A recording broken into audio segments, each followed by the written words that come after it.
حضرت عمر رضی اللہ تعالیٰ عنہ کا واقعہ۔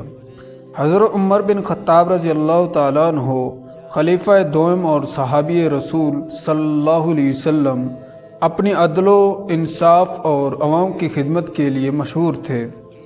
ایک واقعہ جو ان کی انسانیت اور عوام کے دکھ درد کے تیز حیثیت کو ظاہر کرتا ہے۔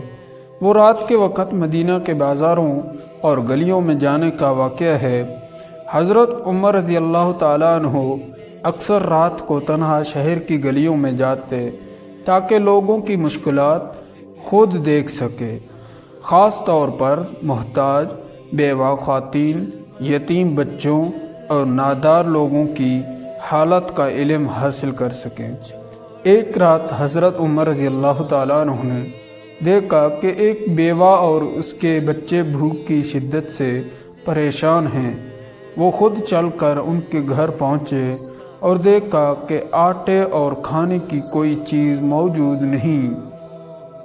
حضرت عمر رضی اللہ تعالیٰ عنہ نے نہ صرف انہیں کھانے کا انتظام کیا بلکہ خود بھی آٹا اٹھا کر ان کے لیے لائے۔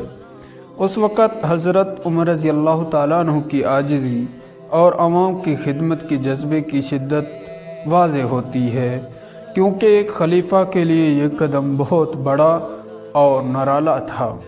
یہ واقعہ ان کی عدالت، اخلاق اور خدمت خلق کے اصولوں کی عملی مثال ہے۔ حضرت عمر رضی اللہ تعالیٰ عنہ نہ صرف انصاف کرنے میں سخت تھے بلکہ عوام کے دکھ درد کے معاملے میں نہایت نرم دل اور حساس تھے۔ وہ یہ یقین رکھتے تھے کہ حاکم کا اصل فریضہ صرف قانون نافذ کرنا نہیں بلکہ عوام کی فلاح و بہبود کے لیے خود بھی عملی قدم اٹھانا ہے۔ تاریخی روایات اور سیرت میں یہ واقعہ بیان ہوتا ہے کہ حضرت عمر رضی اللہ تعالیٰ عنہ کے ایسے عمل مدینہ کے عوام میں احترام اور محبت کی بنیاد بنے۔ لوگ ان کی حکمرانی میں اپنی شکایات اور مسائل بغیر خوف کے بیان کرتے، کیونکہ وہ جانتے تھے کہ خلیفہ خود عوام کے دکھ کو سمجھتا اور حل کرنے کی کوشش کرتا ہے۔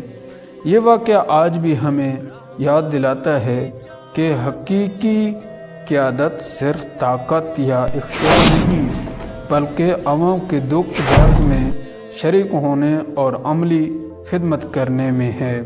اگر ویڈیو اچھی لگی، واقعہ اچھا لگا تو چینل کو فالو ضرور کریں۔ تب تک کے لیے اللہ حافظ۔ ملتے ہیں نیکسٹ ویڈیو میں۔